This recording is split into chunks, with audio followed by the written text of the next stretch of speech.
Blog Talk Radio. Welcome to the AME Food Testing Show. Today's topic is temperature indicators, monitoring the first and last mile. Today's guest is Dan Hafen. Dan Hafen is an authority on product innovation and the development and implementation of frameworks that map the life of products and services. Dan has recently focused his efforts on business development for Timestrips, new temperature indicators. These indicators are the latest innovation for temperature monitoring with cold chain logistics. His involvement in this work will help solve some of the industry's most vexing issues in relation to the proper care and handling of temperature-sensitive goods. He blogs at www.danhafen.com. Please help me welcome Dan Hafen. Dan? Hi, Andy. Welcome to the show. Thank you very much. It's a pleasure to be here again. Wonder if you could update us on your current activities. Yeah, absolutely. So lately with Timestrip, we've actually been doing a lot of new product innovation and product development. We've actually just recently released a few new products to market. One was a descending temperature indicator to let you know when products have reached freezing temperatures and may be damaged at freezing temperatures. The other is actually an ascending temperature indicator to help with the monitoring of freezer conditions. So it's a negative 20 degree Celsius ascending indicator to help with monitoring of foods such as ice creams and things like that. It's also used for dry ice shipments in other industries and plasma and things like that. So we've had a couple very interesting new releases, new product releases for the company, which has been very exciting for us and very exciting for the industry. Excellent. Dan, today's topic is monitoring the first and last mile, and that is relating specifically to lane mapping. Maybe you could review for us, what is lane mapping? Well, so at a very high level, lane mapping is putting together and gathering information in regarding to a specific lane of shipping. So a beginning point and end point, and understanding very intimately everything that happens to your food products in between the beginning and end point. The focus of what we're talking about, obviously, is temperature. So I'll steer most of our conversation toward the temperature of that lane. But in essence, the reason I've started getting more and more interested in doing more and more work with lane mapping is I've heard so many times that the trucking industry has been to blame for all of the issues that have happened within temperature abuse during shipping. And, while I'm not here to stand up for any one party or to, point blame at anybody, I think that a lot of the times before we do point blame, we need to ask each person the question of, what we have done to be able to understand what kind of environment we're sending our food into. And when you're talking about lane mapping, you're really trying to identify solutions for temper-sensitive goods and what kind of conditions they may experience as you send a payload off from point A to point B, and understanding the ambient temperature profile for all of the food or all of the goods that you're shipping down a specific lane. So why is temperature monitoring so important to some shippers of products? Well, I'll give you a couple quick high bullet points, and then maybe we can talk in more detail. one of them is that they really give you the ability, monitoring a lane and understanding the intricacies of the temperature abuse, potential temperature abuse that may happen to your product in a lane is really to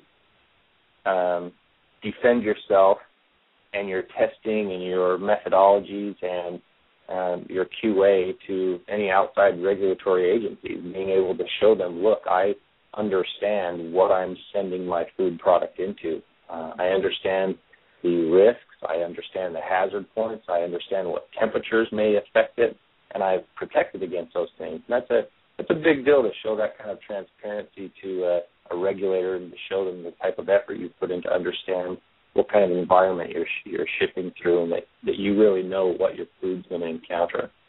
The other thing is LAMAC will facilitate an enormous cost savings, both understanding your freight costs, understanding what you can do to save products from breach, being able to go back through and do some cost recovery work at the end if there has been some type of temperature excursion or temperature breach along. And then the most important that I know everybody in this industry focuses on, which is customer safety. It's important to maintain these temperature profiles throughout your distribution channel to make sure that you're providing a safe and healthy product to the end user.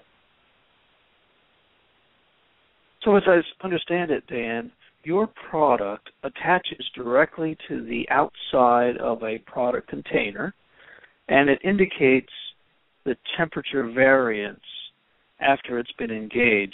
So help me understand, what is the need for this temperature monitoring? Well, maybe I can give you a quick example of kind of a real life example, and we can kind of expound on a little bit. Right now, I've been talking with some friends I have that do a lot of work in the seafood industry, and the seafood industry is going through a bit of a change with some certain types of fish, where in the past there's been an overabundance of fish, and so it's really been up to the retailer or the purchaser to drive down their costs and try and get a good deal, because if they're not going to buy from you, they'll be able to buy from somebody else, because there's just this enormous amount of fish product out in the market. Well, that has kind of changed. And what happens now is there's not an overabundance of fish. There's actually a lack of it. And the sellers of the good are now able to say, well, if you don't buy at the price I want you to buy at, I can sell it to this guy over here because he has no one to buy from right now. And so there's been a change in who controls the pricing. Well, this obviously drives the price up in the marketplace. And so now you have shippers who are having even more need to control and understand what happens, because if they have 10% shrinkage or 10% loss of their goods, they can't afford it anymore. They paid too much for the product. They have to make sure it gets to the shelf, and they have to make sure it's safe for their customer.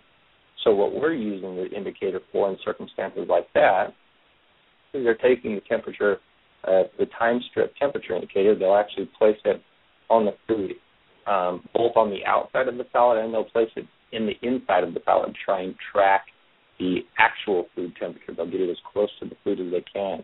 And they use it as an audit step. So once it goes through, they'll manage where in the truck those pallets are that are carrying the device, and they'll record, do I have an excursion on which pallet, and where is that pallet located in the truck? And they can start to identify points of where the pallets that are experiencing a high level excursion are versus pallets that aren't experiencing excursions at all.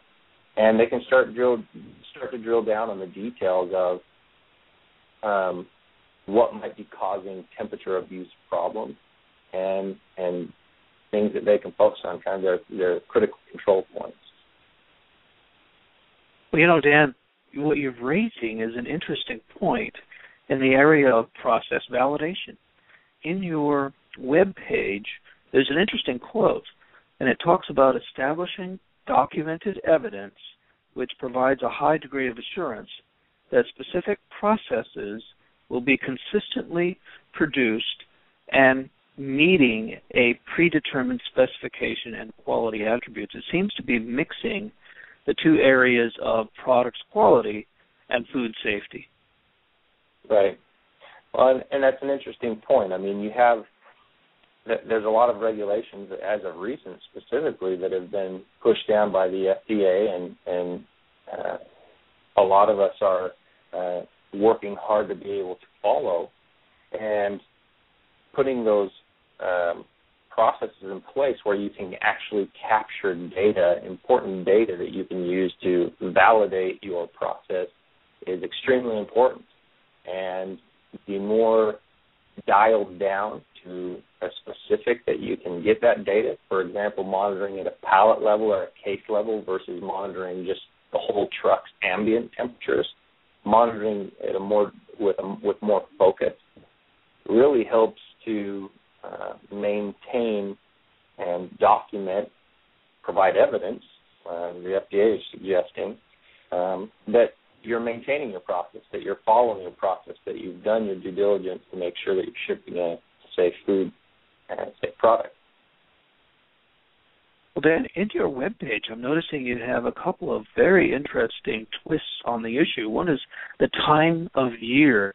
The seasons play a major role in the temperature exposure of the product. Could you review that for a minute? Yeah, absolutely. There's a couple of things when you start looking at how do I map a lane for to protect against temperature abuse. And one of the first things, and some of these are common sense and easy to understand why you do it, but the times of year, depending on where you're at in the country. I'll give you an example. Up in the northeast of Canada, they obviously, between the summer and the winter, have very big temperature swings. So being able to understand what's my low temperature threat and what's my high temperature threat, understanding those things, and understanding how much time my product may be in a threatened environment. So, you may be sending out a truckload. If you're going from one end of the United States to the other, you may have a couple days where your product is on the road. Or your product may only be on the road for a couple hours. And depending on what's happening and how long you're sending it out into those harsh environments, it's important to know what time of year and how to react depending on the seasons that you may be shipping through. Not only that, Andy, but if you drill down a little bit further, time of day becomes important. If you're sending your product out and you only have a couple hour journey, but during that couple hour journey, it's right in the middle of the hottest time of day in Texas, and you have the sun beating down on one side of your reefer truck, and you have food that hasn't been protected properly inside, even just within that couple hours, you may, your food could get up to, I've seen temperatures in the back of trucks reach upwards of 140, 150 degrees Fahrenheit if they're not maintained properly. So there's some real threats out there and can be easily or more understood if we would simply start to collect the type of data as to when we're shipping, how we're shipping, what times of day, what times of seasons are our high shipping times, and just basically understanding the profiles that you're sending your product goods into. Well, Dan, I have to refer back to your website again. It talks about or presents information about a distribution map and how you diagram it and the number of shipments. I think all that information would be particularly helpful to both a food quality manager who's interested in delivering a presentable product that's rapidly sellable, but also a food safety manager interested in the growth of microbial organisms that could be pathogenic to humans. Sure.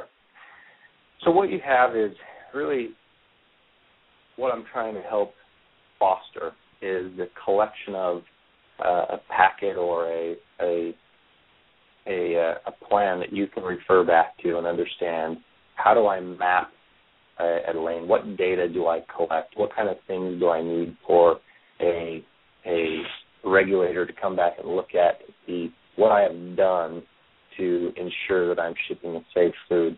The first thing that you mentioned is obviously just having a distribution map, understanding where is point A, where is point B, and what are all the points in between. And that's pretty simple. You can go on any map system and get yourself a quick distribution map. The other is understanding the distribution lane and putting together a diagram of what hands will touch the product. So, for example, your distribution lane diagram may be your manufacturer hands it off to a shipping company who drops it off at a distribution center who then breaks the pallet down and sends it out to 4 retail stores, for example.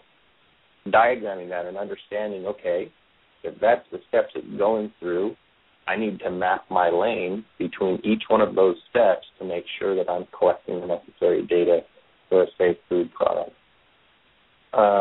Understanding the distribution lane frequency, number of shipments that go down a lane on a regular basis.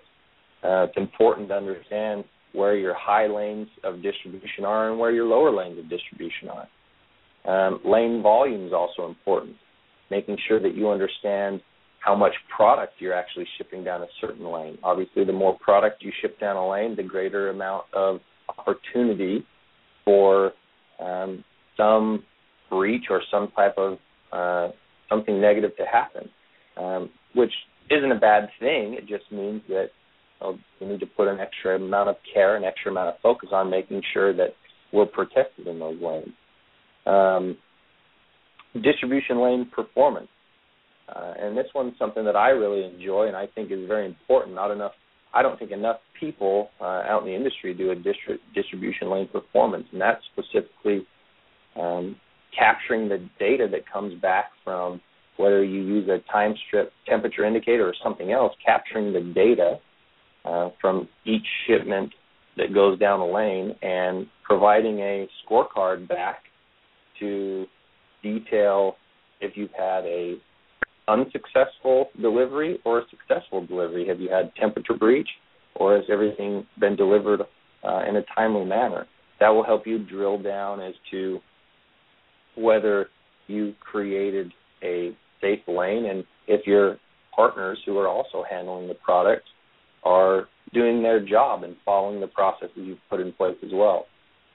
Doing a truck heat map is an important thing. And I won't go into too much detail on the heat map. That's kind of a discussion in and of its own, but understanding on your truck, if you load a pallet in the front versus the back, which one is more susceptible to temperature damage, and where on your truck is facing the greatest degree of high temperatures or the greatest degree of low temperatures.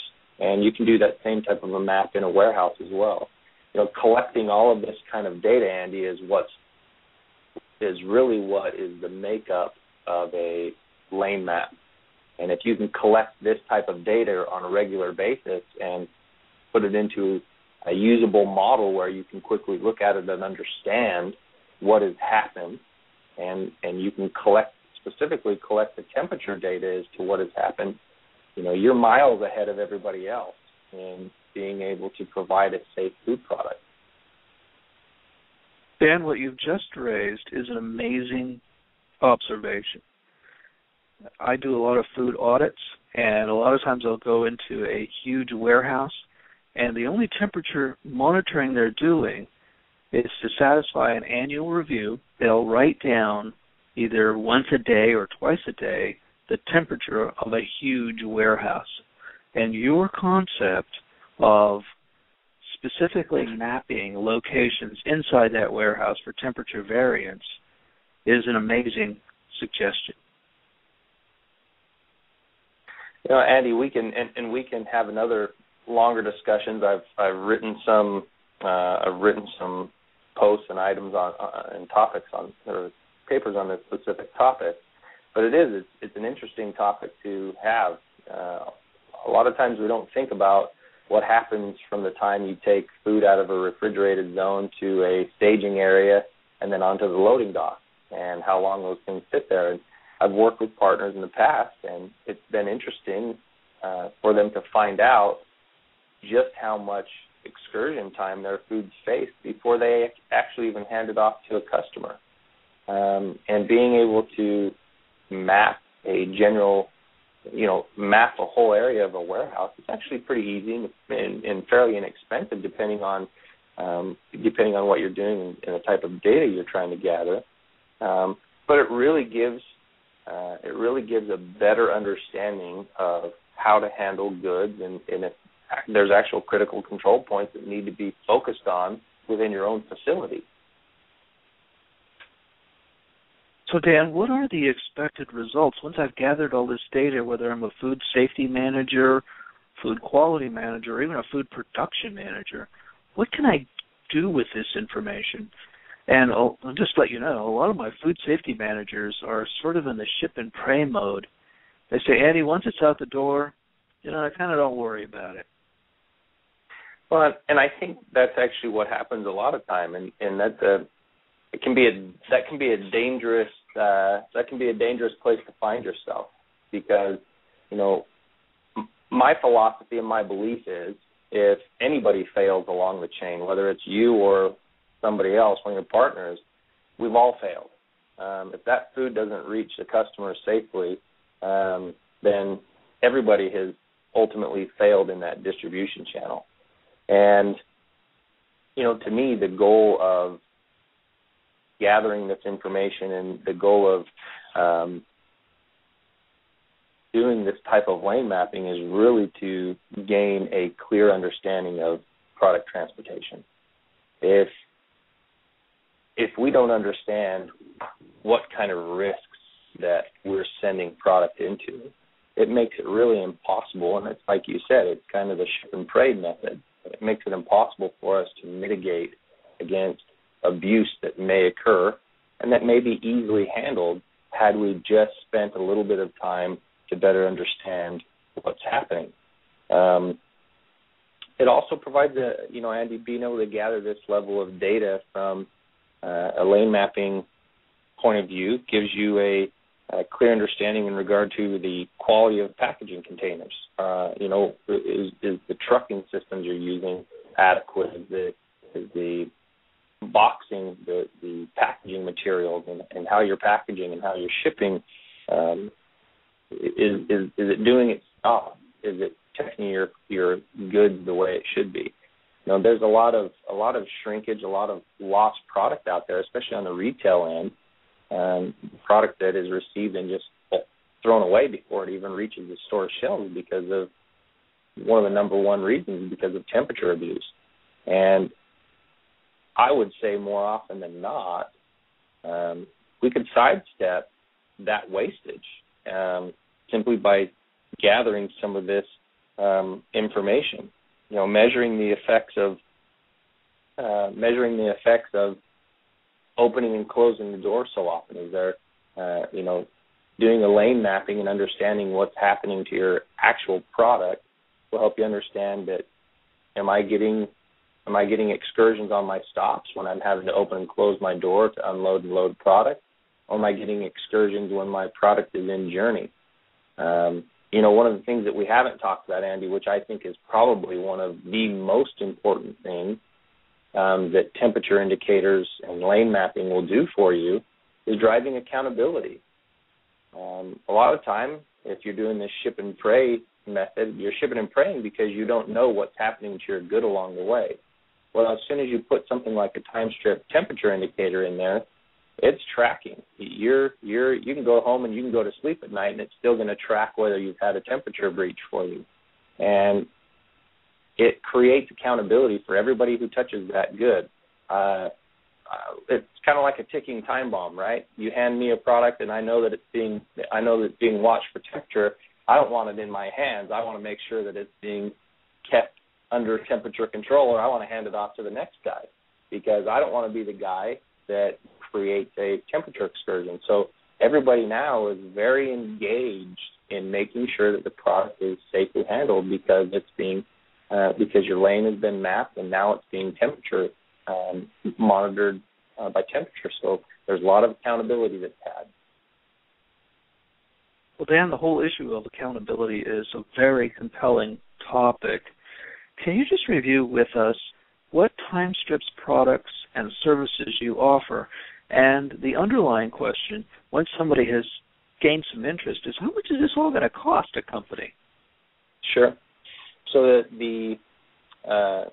a brief overview on what Timestrip offers is a few product lines. One of them is an ascending temperature indicator. And when I say ascending, I mean a breach when the product gets too warm. And, we focus in primarily on what HACCP and your FDA guidance has pushed out there, which is your 40 degrees Fahrenheit, not going above that mark. But we have a host of temperatures in between negative 20 degrees Celsius and positive 38 degrees Celsius, getting up to 100 degrees Fahrenheit, and a lot of everything in between, and really trying to offer the options needed to be able to monitor food safely. So we also have the descending product that I talked about at the beginning, which was one of our new innovations. And we actually do some product that you can monitor the thaw of your product with. So if you have meats or breads or anything like that or dough that has some need to thaw over the span of 30 minutes or 3 days or what have you, we do some thaw indicators as well. And the third thing we do is we have some indicators for what we were talking about earlier, which is monitoring a warehouse environment. You can even monitor down to if you've had a power outage. We have indicators that would go in the refrigerated or freezer systems to be able to let you know that during the power outage you had an excursion in your fridge or freezer for a certain amount of time, and the food may be contaminated or the food may not be contaminated. So there's really a host of temperature indication tools that we offer to our partners that make it possible for them to really effectively gather information and understand their environment a little better.